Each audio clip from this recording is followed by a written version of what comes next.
नमस्कार साथियों, मैं हूं समर शेखावत। आज अपने अपनी जो अकाउंट है इंडियन स्टूडेंट फ्रंट, इसका अपना पहला टॉपिक लेके आए हैं। इस पे लॉन्ग वीडियो मैं बना रहा हूँ अपने यूट्यूब पे। और आज ये सारा जो टॉपिक होगा आप देखना समझना, एक स्टूडेंट है वो इस चीज़ से रिलेट करेगा।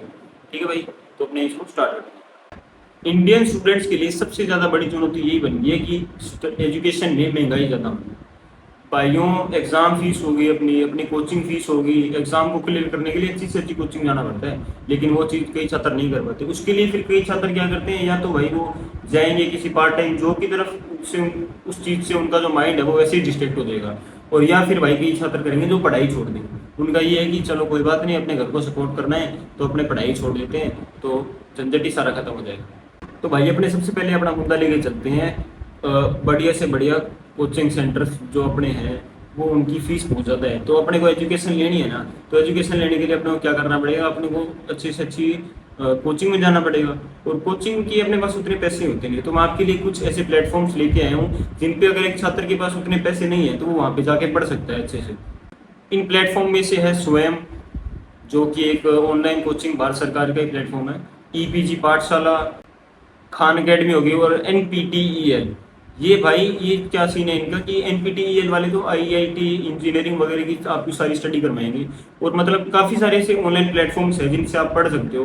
बस आपको खोजने की जरूरत पड़ती है, जो कि आजकल के छात्र कुछ नहीं करवाते ऐसा कुछ, वो बस ऑफलाइन जाने की ट्राई करते हैं, अपने चले जाते हैं। लेकिन भाई जिनको अगर पैसों की दिक्कत है, जिन भाइयों को बहनों को, वो इस तरफ जा सकते हैं। और भाइयों मैं आपको एक और प्लेटफॉर्म बता दूं फ्री का, NDLI, national digital library of India. ये भाई आपको फ्री मुफ्त किताबें और बहुत सारे जो ऐसे नोट्स होते हैं वो ये आपको फ्री प्रोवाइड करवाते हैं। तो ये काफ़ी सारे प्लेटफॉर्म्स हैं जिनसे आप सारे पढ़ सकते हो अच्छे से, और आपको ज़्यादा पैसे लगाने की जरूरत नहीं पड़ेगी। और दूसरी बात ये भाई कि स्किल्स भी इम्प्रूव करो अपनी। सिंपल सी बात है, अपने ओनली पढ़ाई से कुछ नहीं कर सकते।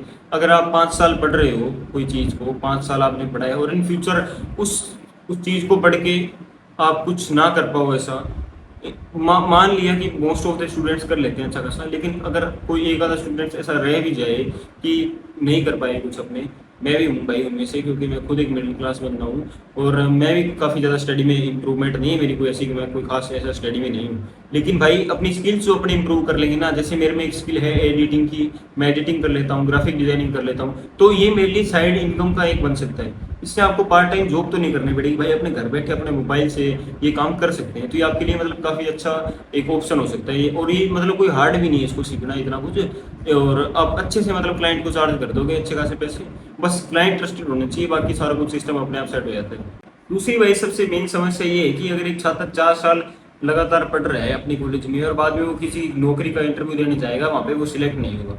मोस्ट ऑफ द छात्रों के साथ ऐसे होते हैं। ये इसका ये कारण है क्योंकि भाई वहाँ पे वो ओनली आपकी एजुकेशन नहीं देखेंगे। कॉलेज में अगर अपनी पढ़ाई होगी तो वो थ्योरी बेस्ड होगी, लेकिन वहाँ पे आपकी थ्योरी ही नहीं देखेंगे, वो आपकी स्किल्स भी देखेंगे।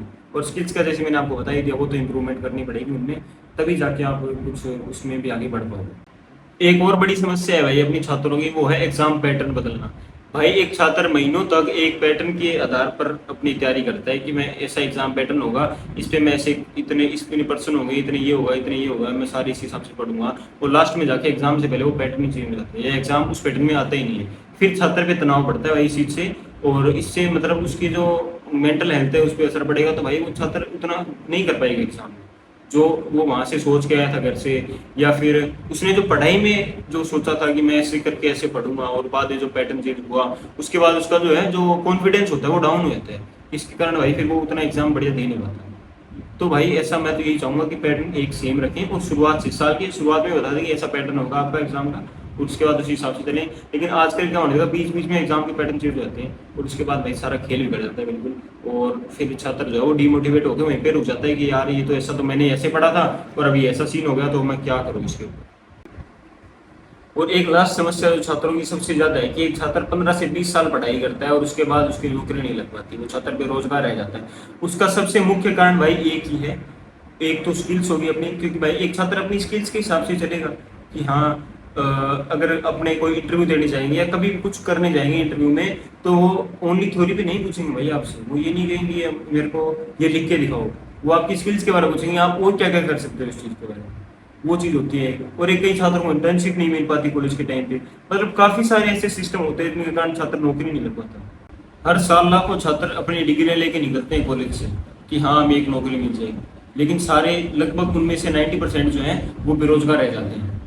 तो इससे छात्रों पर ही नहीं बल्कि सिस्टम पर भी सवाल उठते हैं, कमी कहाँ रह रही है। मिलता हूँ आपसे नेक्स्ट वीडियो में। मैं समर शेखावत, छात्र हित में।